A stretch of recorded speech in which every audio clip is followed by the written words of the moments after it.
What up, Pod Squad? Welcome back to another edition of Mondays with Mehoff, a show that is turning into a traveling entourage show, apparently, where I bring you the news on Sunday mornings from a different location every single week. So, thank you for sticking with us. I know we're getting this out just before the Sunday morning or Sunday noon kickoff games, so trying to bring you a little bit of Monday night football analysis, especially if you're holding on to any players waiting to start them or not. And then I'll talk to you about a few of my favorite spot starts of the week, as always. So, kicking it off for the Monday breakdown. Unfortunately, last week we did not get to 8-1 as we hoped. We dropped down to 7-2 on the season for the Monday night games, which, hey, still not too shabby.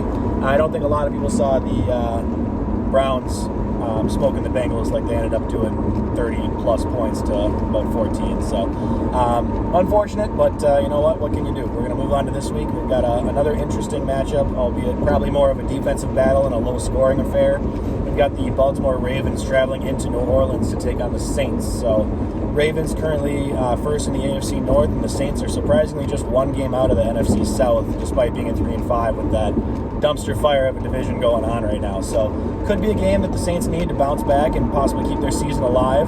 They've had some close ones, and hopefully they can get it right here at home against the Ravens. Looking at the Ravens side of the ball, obviously Lamar is Lamar. If you got him, you're starting him pretty much no matter who else you have, unless you've got some crazy team with two top 5 quarterback options. But wouldn't feel quite as great this week with Lamar. Obviously, the news that Rashad Bateman's likely out for the season.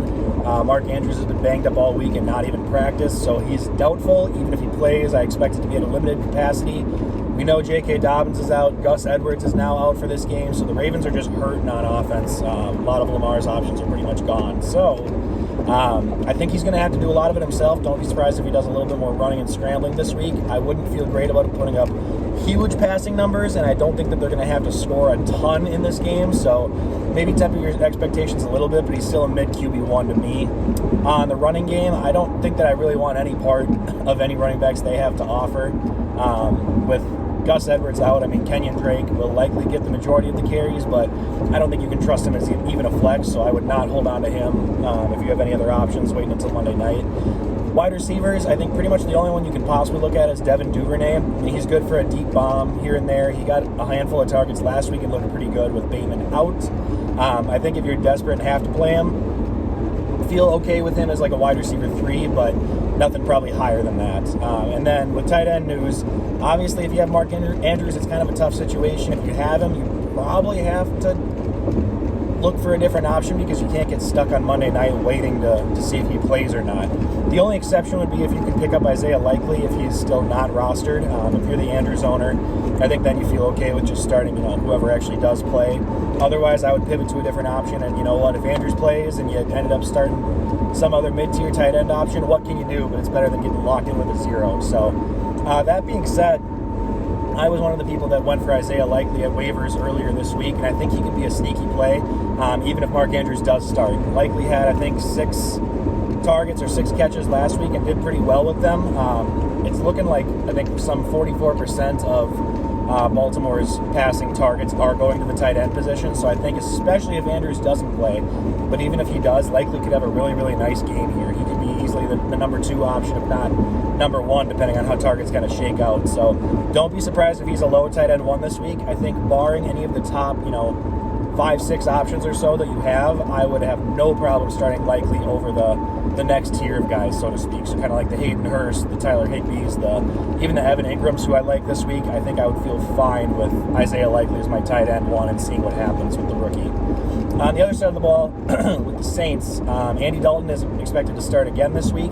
The Saints offense has actually been putting up some yardage with him at quarterback, so I mean, it could be interesting.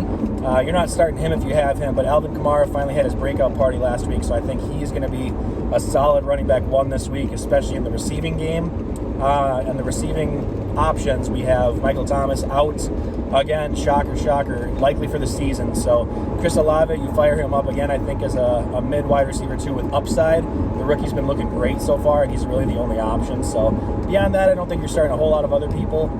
As far as the NFL side of this game, I am thinking I'm going to go with the away team. Baltimore is favored by 1.5 on the road. I still like that. I'm good with that breakdown. I do think it's going to be a very close game. I think Baltimore's the better team, but with all the injury issues, I don't expect them to run away with this one. I think it'll be a lower scoring affair, kind of like a 24-17 or a 24-20 type of game, and I could easily see this coming down to the wire just with both defenses being pretty solid. I do expect Baltimore to squeak it out, but don't expect a whole lot of fireworks in this game. That's one thing I'll say. So hopefully we move on to 8-2. 8-2 through 9 weeks would be pretty solid, so we'll see what happens here, but we'll keep you posted coming into next week. As far as some fantasy options week to week, I'm not going to give you any clear, obvious guys. If you got top 10, top 12 options, obviously you're starting them. I mean, you don't have to think too hard about this and get fancy, but I'm going to try to bring you one guy at each position each week that I feel higher on, that maybe kind of like a questionable or a borderline guy. So normally I would start off with the quarterback. Tight end, though, I've already covered. Isaiah Likely is my guy this week. I think if you're playing in a DFS format or you're betting on some player prop bets, or especially if you're just looking for the tight end waistline, I know myself as a Kittle owner had picked up Isaiah Likely as kind of a spot start. I think he's going to have a really, really nice game on Monday night. So praying that you're still in your matchup and it comes down to the wire and he can bring it home for you. At the quarterback position, we're picking a guy that's been a QB1 now in 4 straight weeks, I believe, with Justin Fields. He's increased week to week as far as how he's done points-wise and rushing totals. They've been giving him 8 to 10 carries a game, whether that's scrambling or designed runs.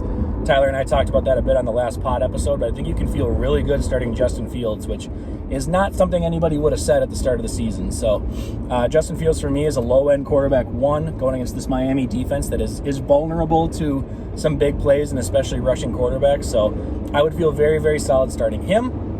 Moving in to the running back position, my guy that I'm going to go with is a little bit less of a consensus, league favorite this week, but Cordero Patterson coming off the IR. We just got news yesterday that he is indeed active and playing today for the Falcons.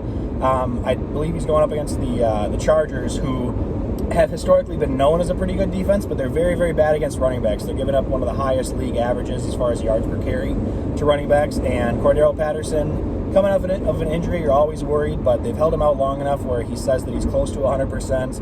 When he was active at the start of the year, they were giving him all the carries, like 18 plus a game. So if he does play, I don't expect Algiers or any of the running backs they've been using to cut into his workload. So plan on him getting probably 15 plus touches, especially, he's always a receiving threat. So if you're looking for a desperation play, especially with injuries or bye weeks, do not be afraid to slide him in as your flex play. I think he could have a much higher upside than most people have at their flex position. So something to watch for if you're trying to maybe steal a win or have a surprise guy. Maybe a little bit more of a risky pick. So if you feel like you've got the projected lead, so to speak, from a decent margin and you just want to play it safe, I totally get that. But if you're a guy trying to come back and scrape together a win from behind, or you have some injury issues like I mentioned, do not be afraid to go with him. And then lastly, I'm rounding it out the wide receiver position with the same game, in fact. We were going on the Chargers side of the ball, 4 receivers, with news that obviously Mike Williams has been out for a couple weeks now and is going to continue to be out.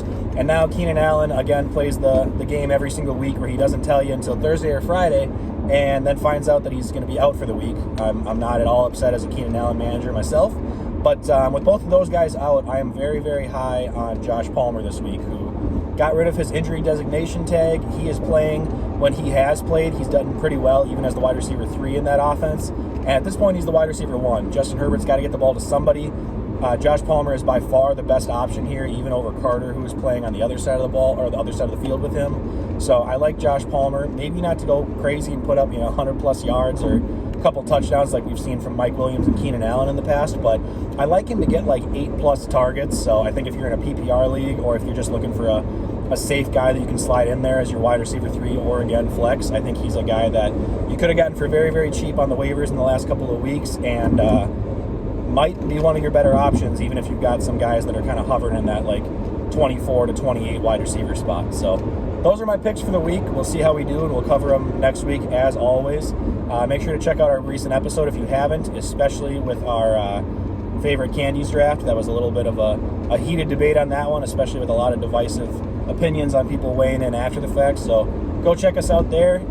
Check out our bets and our predictions from the last episode for this week and see how we did. Make fun of us or tell us if we're right and go on from there. We'll be in the Discord throughout the game today. I am heading up to watch the Vikings game myself with my co-host Tyler for the first time in person all season, along with a couple of other people. So go Vikings! Wearing the Kirk Cousins jersey for the revenge game against the Washington Commanders. So we'll see if we get another "you like that" game for him. And good luck to everybody's fantasy teams. Hopefully we survive Week 9 as we're getting through the halfway point and into the playoff push, so to speak. So everyone, we will talk to you soon. Please join us for next week's Tuesday episode, and we will go from there. Thank you, guys.